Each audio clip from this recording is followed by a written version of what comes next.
No, para si Jimuel sa kagabi lumapit sa akin, Dati, ikaw kay galing din sa tiyan ng mami. Sabi, Utoy, hindi. Ikaw ang galing doon. Ano? So, alam niyo po, ang spiritual na bagay ay hindi kayang abutin ng physical na kaisipan. So, ang tinutukoy ng Panginoong Jesus ditong maliban ang tao ipanganak na muli ay hindi physical. Kaya nga hindi maintindihan ni Nicodemo eh.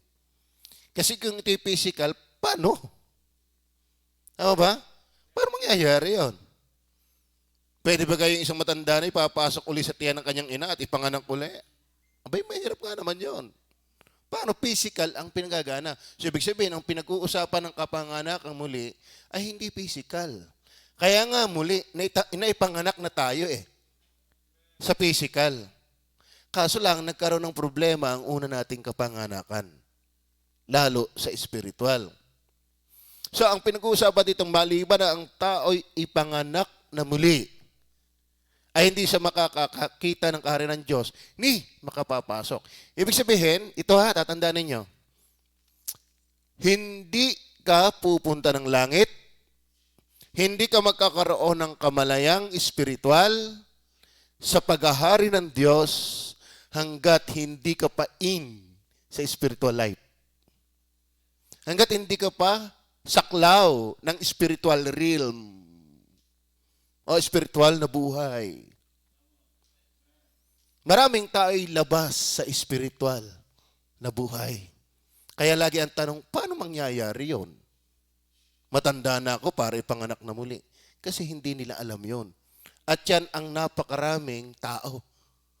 Kahit kasapi ng mga relihiyon. Are you with me?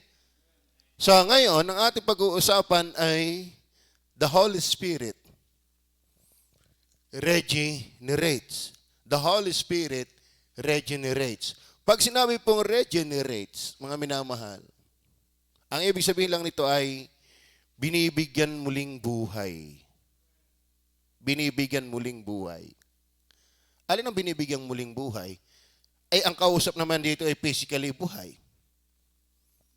Ang espiritu kasi ng tao, yan ang patay. So ibig sabihin, maliban na ang banal na espiritu ay buhayin muli ang espiritu ng tao, hindi talaga niya maiintindihan at malalasap at makapapasok kung ano yung espiritual na buhay. Kaya ang tukmo ng utak lang ng tao, pampaganda ng bahay, panglaman ng sikmura, pangpaganda ng mukha, etc., etc., pero walang kamalayang espiritual. Kaya nga hindi sila mahilig na totoong magbasa ng Bible. Hindi sila mahilig magbasa ng mga pinupost nating mga talataan. Boring yon. Pero kung yun ay skandal, kung yun ay TikTok, ay dudumugin. Tama ba? Pero pag spiritual na bagay, boring. Ano? Kung yan ay Mobile Legend, nako, may post pa yan. May share it pa yan. Pero pag Bible, pasada lang yon. Iwan yan. Bakit? Hindi buhay spiritual.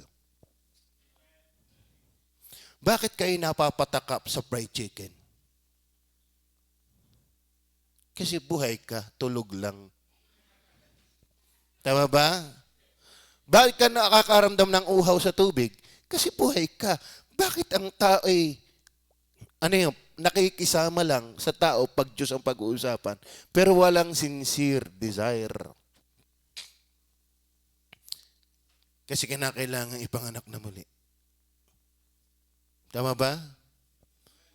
The Holy Spirit regenerates. Alam niyo ba, ang Holy Spirit ang bumubuhay sa taong patay. Kung merong physical resurrection, ang pinakamahalaga muna ay spiritual resurrection. Dahil tatandaan niyo po, ang tao'y nilikha na may tatlong bahagi. Tama ba? Ang sabi ng 1 Thessalonians chapter 5 verse 23, napakabanalin ang inyong katawan, kaluluwa at espiritu. So ang tao may katawan, kaluluwa at espiritu.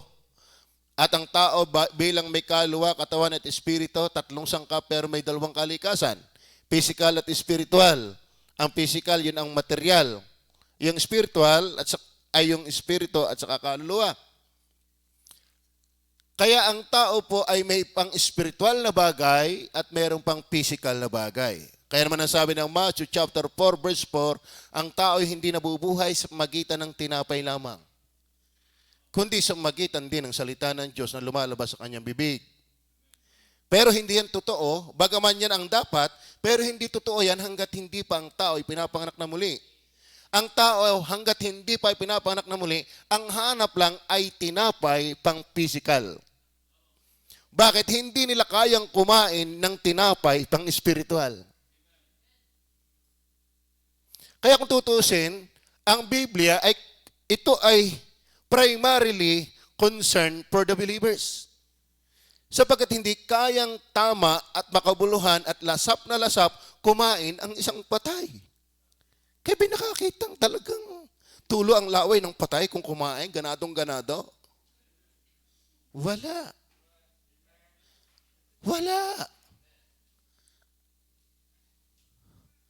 Kaya liban na lang ang tao ay ipanganak na muli, hindi siya papasok sa karya ng langit. Wala siyang buhay espiritual. Kaya boring ang espiritual na bagay. Boring yung simba-simbang yan. Gospel, kalukuhan. Diyan kay may 5 milyon. Alam niyo mga batid, sabi ng Bible, kamtan mo man ang buong lupa. Kung ang kalaw ay mapahamak, walang kwenta. Gaga 5 million gayong ikimatiyak na maligtas. Amen? Tiyak ito utoy ay parto. Ano? So, pag sinabi pong regenerate, ito po'y binigyang buhay muli o bagong simula. Bagong simula. Bagong simulang espiritual. Bagong kapanganakan. Sa Espiritu. Sa Espiritu. Sa pag-aaral po ng tatlong sangkap, meron ang tao, meron po yung kanya-kanyang pangsyon. Ang katawan po, yan po ang tinatawag na earth consciousness. Earth consciousness, yan po ang physical. Kaya na nakakaalam ng pagkagutom, pagkauhaw, pagkapagod. Ang soul, yan po yung self-consciousness. In fact, yan po, diyan po nakatrono ang self. Nandyan po ang pride sa soul. Kasi ang soul ay self-consciousness. Kaya ang hayop, hindi mo nakikitang laging nananalmin. Walang soul yun.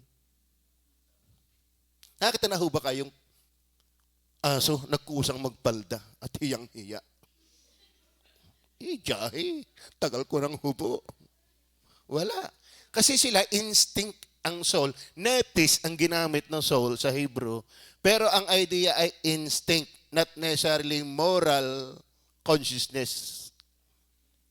Kaya ang hayop ay hindi persona. Ang tao ay persona. Kasi sa soul nandun yung emotion, will, and intellect. Nandoon. Pero ang spirit ng tao, yan ang God's consciousness. Yun po ang namatay. Naintindihan niyo ba yun? Yun ang nasa-separate sa Diyos. Na kung hindi ito mabubuhay uli, ang tao ay walang function, kundi pang physical lang at pang pride lang. Kaya ang tao hindi ligtas, pride lang ang nagana at pang physical, pero pang Diyos, hindi. Naintindihan niyo ba yun? Ganyan no ang tao, hanggat hindi ipinapanganak na muli. Ngayon, ang tanong, meron bang patay na kayang buhayin ang kanyang sarili? Wala. Kaya, Holy Spirit, ang ating pamagat, the Holy Spirit regenerates. Hindi ang tao sa kanyang sarili. Tingnan niyo po ang verse 5. Verse 5. Sumagot si Jesus, katotohanan, katotohanan sinasabi ko sa inyo. Totoong totoo ha. Maliban na ang tao'y ipanganak ng tubig at ng Espiritu. At ng Espiritu. So Holy Spirit ang involved. Yung tubig dyan, hindi yan baptism. Hindi yan binyag. May magandang paliwanag dyan si MacArthur at ako'y naniniwala doon.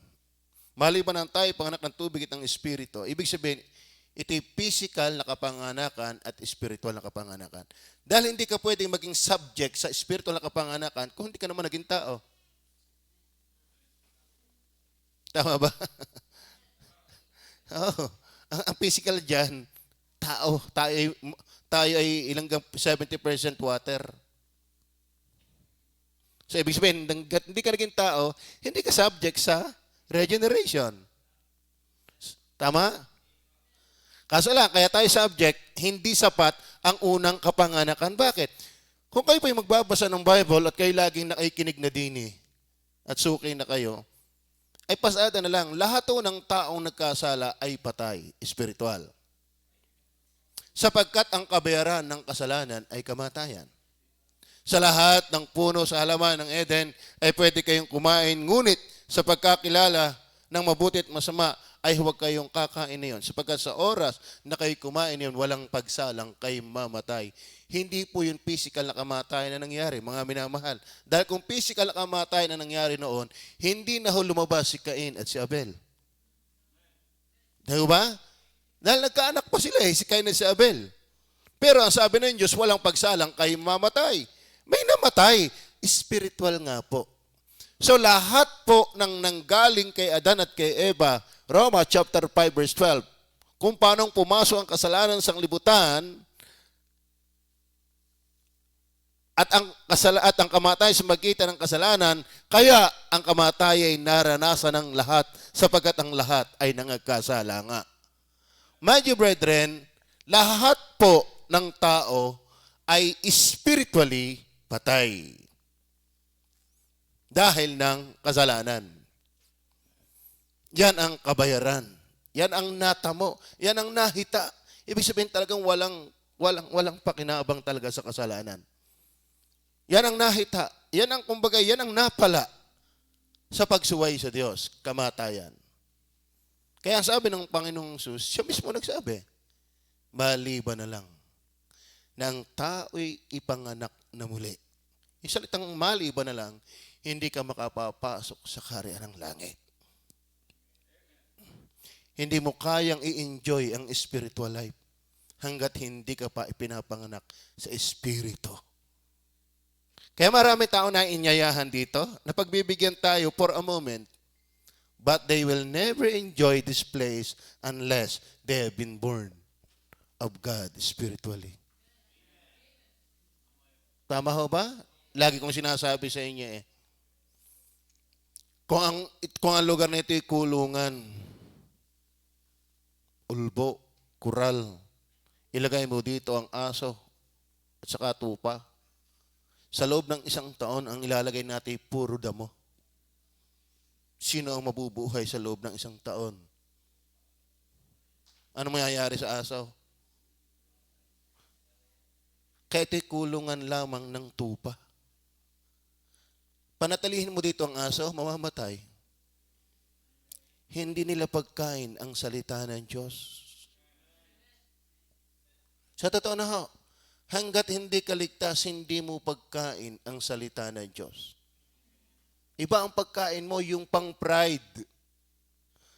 Alam mo, ang hinahanap lang ng tao ay pang-ego. Kasi yun ang gumagana At saka yung pang-physical. Pero pag spiritual, patay. Kaya, accept, amen. Be born again. Are you ready? Tagal ang intro natin. Pero sa totoo na, sasabihin ko po sa inyo, intro pa rin. Kasi titingnan natin muna ang Holy Spirit. Sino yung Holy Spirit na yan? Kasi siya ang sabi ng verse 5, sumagot si Jesus, katotohanan sinasabi ko sa iyo, maliban na ang tao'y ipanganak ng tubig at ng Espiritu ay hindi makapapasok sa kaharaan ng Diyos. So, ibig sabihin, ah, ang involved ng regeneration ay Holy Spirit. Are you with me? So, hindi relihiyon ang magpapang-anak na uli sa iyo. Hindi ka pwedeng ma-born again by religious affiliation. Hindi pagsapi ng simbahan ang kapanganakang muli. Kasi the person, the agent involved, para ang tao ipanganak na muli ay ang Holy Spirit. Kaso lang, dapat alam natin din kung sino ang Holy Spirit. Tingnan po natin ang 1 Corinthians chapter 2 verse 10. Tingnan niyo po. Atin mo nang silipin ang Holy Spirit. Kasi alam niyo obvious na ang maling pagkakilala sa Holy Spirit hindi ipinanganak na muli. Walang tunay na ligtas, palangit daw. Walang tunay na nagtamo ng kapatawaran at palangit daw.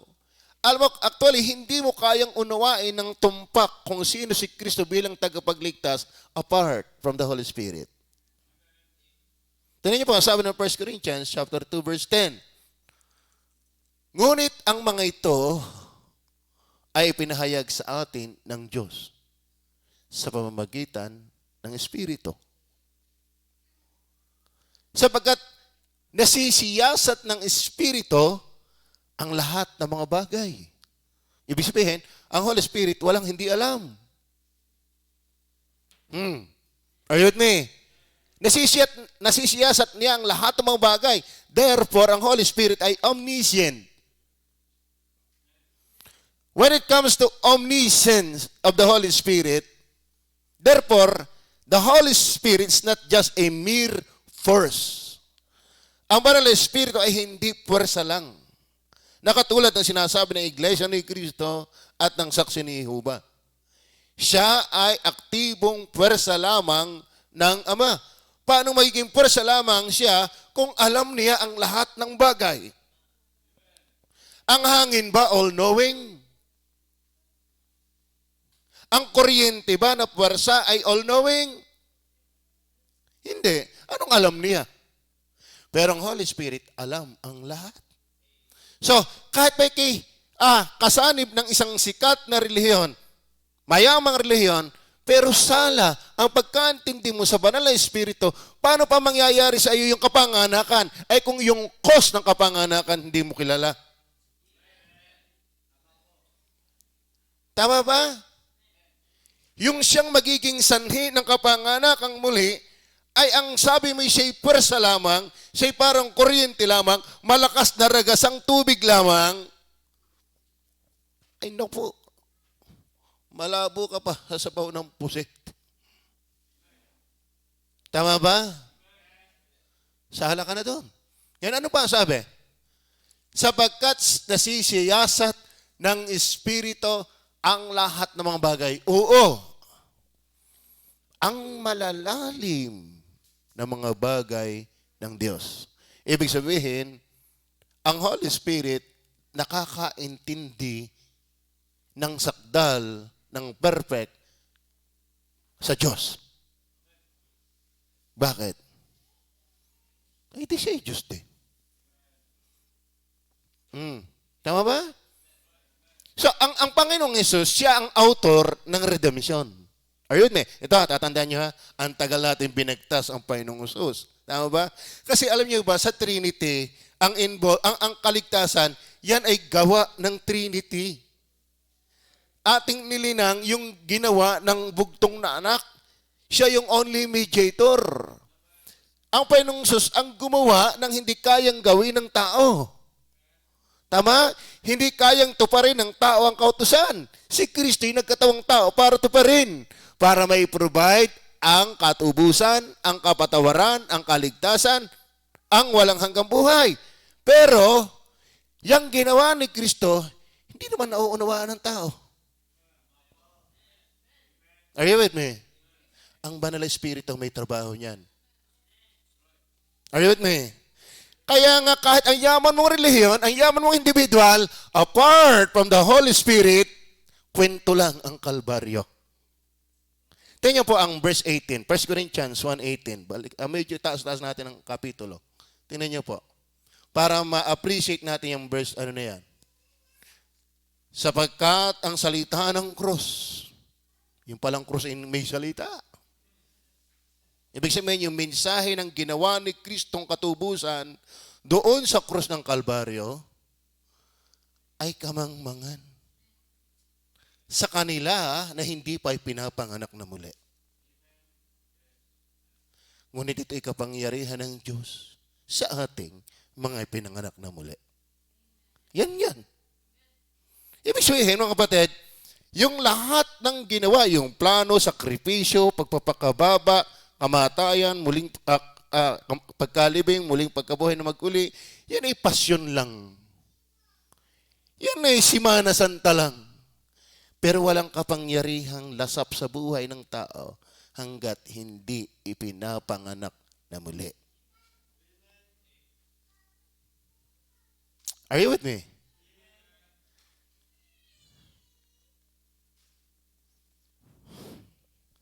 Kamangmangan lang yan. Hanggat ang banal na espiritu ay hindi ka pa binubuhay na mag-uli. Di ka tayo na may nakakarinig din yan dati. Pero wala lang. Pero iba na nung gumawa ang Holy Spirit. Tama ba? Kasi sabi, except Ibig sabihin, kahit nakalatag na, ariglado na, ginawa na ni Kristo ang lahat, kaya nga, tetelestai, it is finished. Tapos ng lahat. Pero nasabi ng iba, tayo magsusundo. Tayo magsusundo. Hindi natin, tamang ginawa ni Kristo yan, pero may pinagagawa din sa atin. Ang daming wrong conclusion except a man be born again. We cannot comprehend rightly those spiritual truths away from the regenerating work of the Holy Spirit. Kaya maraming conclusion, kaya nag-ulputan ng maraming relihiyon Ay ba relihiyon? Yan ay produkto ng kabulagan, spiritual. At pagiging patay, spiritual. Kasi wala kang tamang conclusion hanggat patay ka pa. Spiritual. Maliwanag ko ba? So, ang Holy Spirit, ang sabi po ng talata, siyang nakakaunawa sa Diyos. Tingnan po natin ang Hebrew chapter 9, verse 14. Bago natin upasadahan yung isa-isang puntos tungkol sa kapanganakang muli. Hebrew chapter 9, verse 14. Gaano pa kaya ang dugo ni Kristo? Tingnan nyo dugo ni Kristo. Nasa magitan ng Espiritu na walang hanggan ay inihandog ang kanyang sarili na walang dungis sa Diyos. Bakit ang Panginoong Jesus ay walang dungis? Kasi siya ay pinanganak sa Holy Spirit, by the Holy Spirit. Kaya siya ay walang kadatos-datos ng kasalanan. Siya ay nabuhay sa banal na Espiritu. Siya ay namatay at nagbangon mag-uli sa magitan ng banal na Espiritu. Pero ano ang banal na Espiritu? Nasa magitan ng Espiritu na walang hanggan. Na walang hanggan. So, ang banal na Espiritu ay, obvious na obvious, kaya siya ang nakakakilala kung sino ang ama talaga at ang anak talaga sapagkat sila'y kapwa mga walang hanggan. Kaya ibig ko sa inyo, kapag sa banal na Espiritu pa lang, sa doktrina ng pagpapakilala sa Holy Spirit, ay sala na, paano pang masasabi mong ipinanganak ka muli? Hindi mo maaangkin ng tama ang kapanganakang espiritual kung wala kang tamang pagkaintindi sa dahilan na yan. Tatandaan ninyo, ang banal na Espiritu ay omniscient. Ang banal na Espiritu ay eternal. Kaya nga siya ay katuwang kasama sa gawaing pagliligtas. Dahil alam mo sa totoo na, yung ating Savior, doon pa lang kung walang Holy Spirit, walang mirakulong ang birhen nagbuntis. Napaka-mirakulo na yun. Saan ka nakakita ang birhen nagbuntis? May dalagang nagbuntis. Tama yon. May dalagang nagbuntis. Ba't kayo nagtinginan sa akin, mga dalaga? Ano? Pero yung sabihing birhen, nagbuntis, yun ang milagro. Ay si Maria ay nagbuntis. Bakit? Sa kapangyarihan ng Banal na Espiritu. Ibig sabihin, kahit nga Savior, walang na-provide na Savior without the Holy Spirit.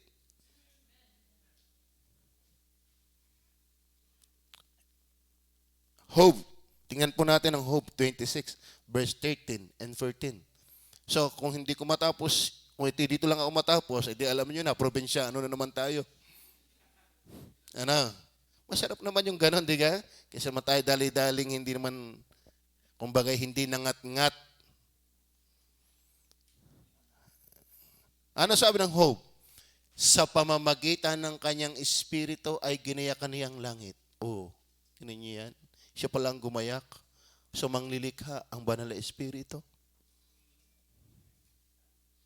Tama ba? Ay, siya kay aktibong persalaang ng Ama. Sino may sabi sa iyo?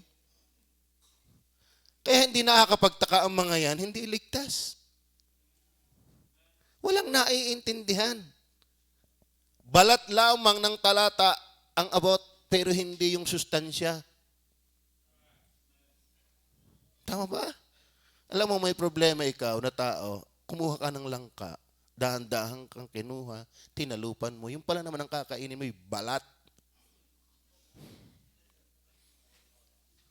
Tapos yung laman ay tapon. Para yung itlog, kung dahan-dahan ka pa, baka mauka ang laman, pagtutok-tok. Pero nung makuha ang laman, itinapon mo ang laman. Ang kinain mo yung balat. Ay ba hanggat hindi ka ipinapanganak na muli, hanggang balat ka lang. Tapon mo ang sustansya. Naintindihan niyo ba yan? Kumbaga sa pineapple juice, ang higop mo ay lata.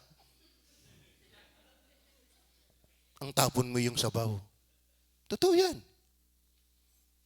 Kaya ito ha, paano mong masasabing ikaw ipinanganak na muli kung yung mismong author ng regeneration, sala ang iyong hagip? Huli na huli ka na. Napalpag ka laang. Sa totoo na. Ay kaso lang, ang hirap nga Holy Spirit nga may author ng buhay We cannot force them. We can pray for them, but we cannot compel them. Are you there? Isa pang talata, tingnan po natin, ang Hope 33 verse 4. Nilalang ako ng Espiritu ng Diyos. Ito mo yan? Nilalang ako. At ang hinga ng makapangyarihan sa lahat ay nagbibigay sa akin ng buhay. Kita mo, walang kamalay-malay ang tao. Ang amalang ang Diyos, wala kang kayang magsalita na ang Diyos ang amalang kung walang hininga ng Espiritu para kayo mabuhay. Tignan nyo ha, sila ay ginagamit din ng Bible. Tama. Ito ang talagang salita ng Diyos. Pakabanalin mo sila ng iyong katotohanan. Ang iyong salita ay katotohanan. Ang ganda pa rin naman ng boses Tapos hindi naniniwala sa Holy Spirit. Wala ka namang Bible kung walang Holy Spirit. Bakit? Sino ba ang kumasi ng Bible? Inspired by the Holy Spirit. Tama ba? Tapos ang Banal na Espiritu ay a mere purse of Jehovah. Ay, yun. Kayo ang may sabi. Totoo yun. Tama ba? Sa totoo na, huwag ka nang gumamit ng Bible kung hindi mo panapaniwalaan ang Banal na Espiritu persona at Diyos. Bakit? Tanong nyo ha, palibasa ang Holy Spirit ay omniscient. Nag-gather niyang lahat ng information from eternity to eternity. Why? He is omniscient. The very author of Scripture, of the Scriptures. Tapos sasabihin ang Banal na Espiritu aktibong pwersa lang ng Ama. Sala ng Ebanghelyo utoy. Sa totoo na ho, sala ka, bulag ka. Ay, kaya nga hindi naman ako galit sa iyo, ako'y awa sa iyo. Nakakaawa kang Ano?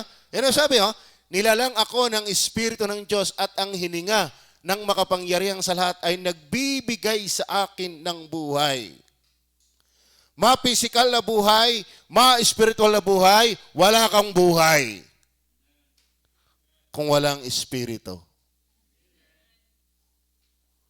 So, iba ang gawa ng Holy Spirit sa kaligtasan. Tama ba? Ang Panginoong Sus ang gumawa ng plano ng kaligtasan. Pero ang Holy Spirit ang nagpaunawa ng plano ng kaligtasan. Tama ba?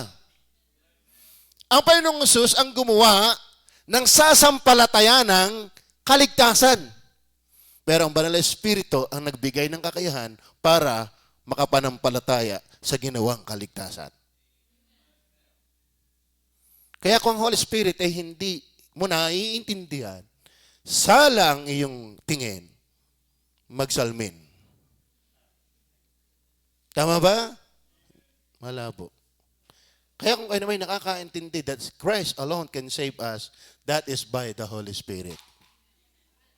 Amen. And glory be to God. Kaya ang pupurihin sa gospel, hindi yung mangangaral, kundi si Kristo na ipinapangaral. At ang Banal na Espiritu na nagpapakilala kay Kristong ating ipinapangaral. Tama ba? Psalms 104 verse 30. Tingnan po natin. Psalms 104 verse 30. Sa Holy Spirit muna tayo kasi mas mananam na mo yung katotohanan ito kapag naintindihan mo yung may akda nito. Kasi the Holy Spirit regenerates. Ano sabi niyan? Iyong sinusugo ang iyong espiritu. Sila'y nangalalang at iyong binabago ang balat ng lupa. Without the Holy Spirit, walang pagbabago. Physically speaking, individually speaking, bigo sa inyo, ang nakay Kristo'y bago nila lang. Totoo po yan. Pero alam niyo ba, yung tinatawag na bagong kalagayan kay Kristo, dahil kinanampalataya, kasi nagkaroon ka muna ng bagong disposition ng puso. From stony heart to a fleshly heart. Are you with me? So, merong pangloob na pagbabago at may panglabas na pagbabago. Hindi lahat ng panglabas sa pagbabago ay totoo. Madaling lalo ang lalaki, may gusto sa iyo. Yung pinakamabait na salita, pipiliin yan. Yung pinakapinong kilos, gagawin yan. Kasi may gusto sa iyo eh. Pero hindi lahat ng magandang ginagawa panglabas ay totoo sa pangloob. Pero hindi na mahirap yung magandang panglabas kung naayos na ang pangloob. Naintindihan niyo ba yan? Bakit? Sabi natin lagi, pag pinag-aralan natin yung total depravity, the heart of the problem is the problem of the heart. Naintindihan niyo ba yan? Ano ba ang pinakasentrong problema ng tao? Ay yung sentro ng kanyang buhay. Yung puso. Pag inaral mo yan na hindi maabot ng iba, kahit ng ibang baptist. Kaya ang kaligtasan ay pure grace, absolute grace. Why? Kahit ang pagsisisit pananampalataya, hindi mo kayang i-produce. Bakit? Ang lumalabas sa puso ng tao ay masama. Samantala, ang pagsisisit pananampalataya ay banal. Saan galing yun? Kung hindi ka nilagyan ng Diyos din. Tama ho ba? Kaya liban na lang tayo panganak na muli. Liban na lang tayo likhaan ng pusong laman. Liban na lang tayo ay bigyan ng pusong buhay na may uhaw kay Kristo, na may uhaw sa kanyang salita. Hindi mo makikita ang kaharian ng langit. Ay yung pangmarating. Tama ba? Parang si Judas nakahalik ng pinto ng langit pero hindi nakapasok sa langit. Bakit? Si Kristo ang daan eh. Hindi kinakahalik siya. Kaso lang halik Judas. Tama ba? Acts chapter 5, verse 3 and 4. Padiin na ito ng padiin. Kung sino ang Holy Spirit. Datapwat sinabi ni Pedro, dahil ang tagpong ito'y nagsalungaling ang mag-asawang si Ananias sa Sapira. Ananias, bakit pinuspos ni Satanas ang iyong puso upang magsinungaling sa Espiritu Santo? Saan nagsinungaling si Ananias? Saan? Tandaan niyo ha, siya'y nagsinungaling sa napagsisinungalingan pa ng Holy Spirit. Ay ang kuryente, napagsisinungalingan. Ang baha, napapagsinungalingan. Ang hangin, napapagsinungalingan. Hindi. Kung ang Holy Spirit ay napapagsinungalingan, hindi siya hangin. Hindi siya kuryente, hindi siya baha. Persona siya. Pero hindi lang persona, tingnan nyo ha, kasi tayo persona din eh. At upang maglingid ng isang bahagi ng halaga ng lupa, verse 4. Tingnan natin, Banal Espiritu pinagsinungalingan. Tingnan nyo ha, nang yaoy, nananatili pa, hindi baga yaoy, nanatiling iyong sarili, at nang may pagbili na, hindi baga nasa iyo ring kapangyarihan, ano't inisip mo, pa ang bagay na ito sa iyong puso. Tingnan nyo ha. Saan sila nagsinungaling? Sa verse 3, sa Holy Spirit. Ngayon, tingnan natin. Hindi ka nagsinungaling sa mga tao, kundi sa Diyos. Tama ba? So, ang Holy Spirit ay Diyos. Oh, ay sulong. Ay, puro siya laang. Ay, kasi Panginoong Jesus nga, sala ka na. Sa Holy Spirit pa kaya. Tama? Sa totoo na, lalong malaki ang problema ng iyong pagkaunawa sa Panginoong Jesus kapag ang Holy Spirit ay tabingi ka na. Bakit? Ang sabi ng 1 Corinthians 2:10 na ating binasa kanina, ang Banal Espiritu nagpapaunawa. Tama? Kaya ang sentrong pagkaunawa kay Kristo na siya lang ang tagapagligtas, yan ay dahil ng Holy Spirit. Maliwanag ho baga?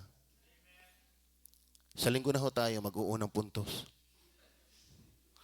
Maganda lang itong naiintindihan natin yung author yung cause, yung source. Ma-appreciate natin. Palalim na palalim, di ka? Siya ay anong kinuha natin? Nakakaintindi ng kumpleto sa Diyos. Siya ay walang hanggan. Siya ay manglilika. Anong diniina? Siya ay Diyos. Ilan ang Diyos? Huwag mo na itanong yun. Mamumroblema ka laang. Kami hindi na mamumroblema diyan. Kasi kami ipinanganak na muli. Sa totoo na hindi mo kayang pagkasyahin yan. Bakit? Sa mapagkasya, hindi mo rin matatanggapin. Kasi buto. Pwede rin, buto at bato yung puso mo. Saka bulag. Patay. Sama-sama na, inutil. Yan nga total depravity. Ayun pa ang tao, ito pa ang malalim na silip ng total depravity. Ang tao'y bulok.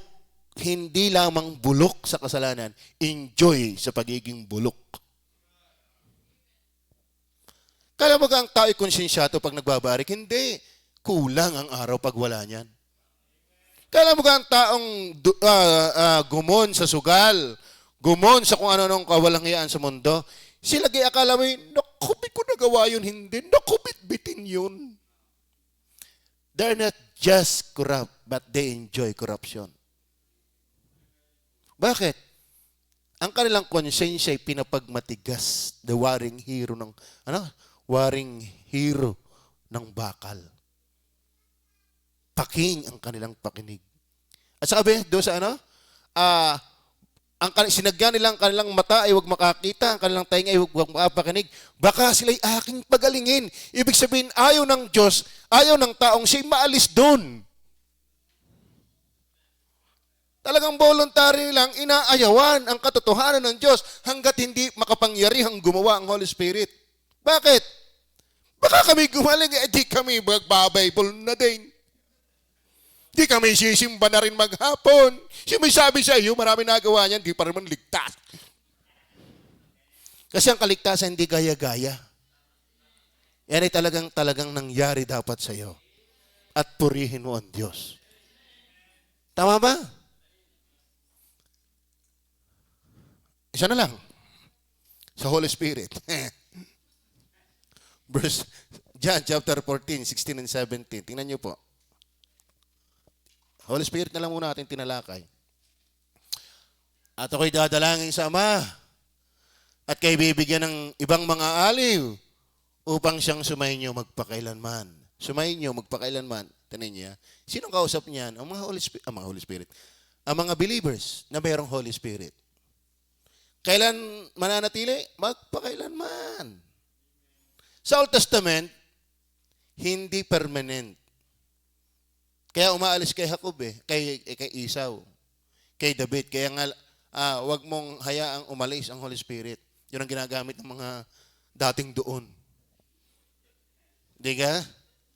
Kaya nga pagdating ng New Testament, wag niyong pighatiin ang Holy Spirit. Bakit wag niyong pighatiin? Hindi nga siya naalis. Nalulungkot sa bawat kasalanan natin. Pero hindi siya aalis. Bakit? Siya mismo yung tatak.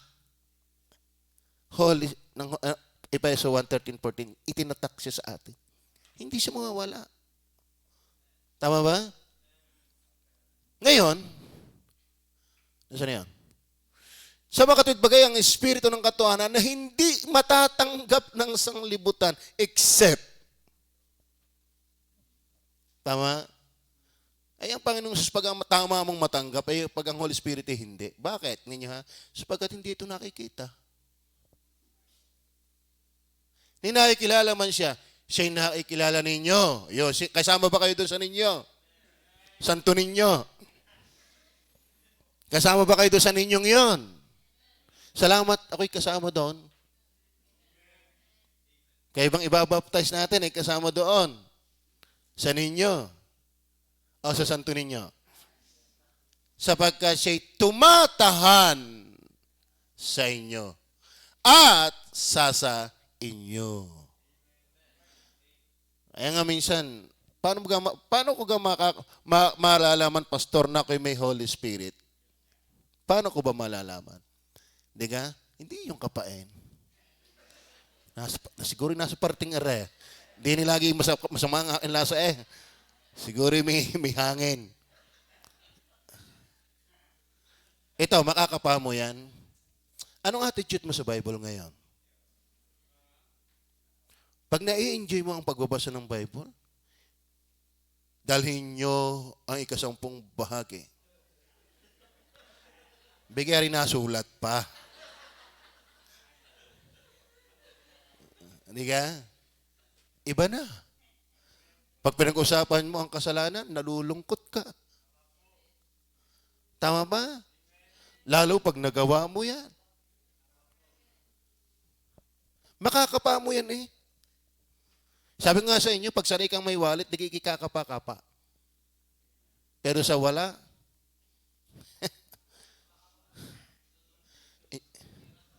yung wallet ng iba, ang kinakapa. No, yan ang problema. Di ka? Ay huli ka ngayon. Kapahan nyo ba na kayo may Holy Spirit? Ako alam ko Pag ako'y nakagawa, nakaisip ng kasalanan, may dago agad sa aking budhi Yuko agad Di ka? Talagang parang kulang ang 1 oras para sabihin sa Diyos, sorry Lord, sorry Lord, sorry Lord, sorry Lord. Para bang kinakatampot ng ipot ng manok? Ano? Wala na sa kamay mo yung makapahit pa Para aramdam mo yung naandun pa Di ka? Ganyan dapat ang attitude mo sa kasalanan. Tama ba? Alam mo namang napatawad ka na, pero bakit sorry pa ng sorry? Kasi ganun talaga pag may Holy Spirit ka. Are you with me? Samantala ang tao pag walang Holy Spirit, hanggat hindi kita ng tao, hindi yan mapapahiya. Nakita na nga kumakatanggi pa Tama ba? Pero tayo, ganoon din. Kaya ba may karanasan ganon? At saka, ang Bible ay iba ang dating sa akin. Pag binubuksan ko yun ako'y sising-sisi. Ang bira kong ito lagi kong binabasa, ang dami ko na sanang alam. Pero sa totoo na hindi ko na mabilang ang pagkabasa o pagkatapos dyan. Pero laging parang ako'y kulang dahil gusto kong matuto. Tama ba? O, pagdating sa simbahan. Oh? Tama ba? I was glad when they said unto me, let us go unto the house of the Lord. Tama ba? Kahit may bagyo. Kahit may COVID. So yun, kapain mo dun. At saka yung worldly things, yung trend, yung gawa ng mundo, kumusta ang iyong attitude dyan? Hindi man ibig sabihin hindi ka pwedeng matangay dyan, pero pag natangay ka, ano ang attitude mo? Kaya tatatandaan nyo hindi lahat ng uso sa mundo, uso sa Kristiyano. Kaya kung Kristiyano ka at daladala ka ng mundo, baka naman nabaptize ka lang. You need first baptism of the Holy Spirit before water baptism. Ano yung baptism of the Holy Spirit? Yan na, yung regeneration. Ipinanganak uli ng Banal na Espiritu. Maliwanag ko ba? Sige. Maliwanag na pala. Ano? Susunod na uli at nakita ko yung ating ibabaptize, magpapatotoo pa yan. Tayo muna yung manalangin.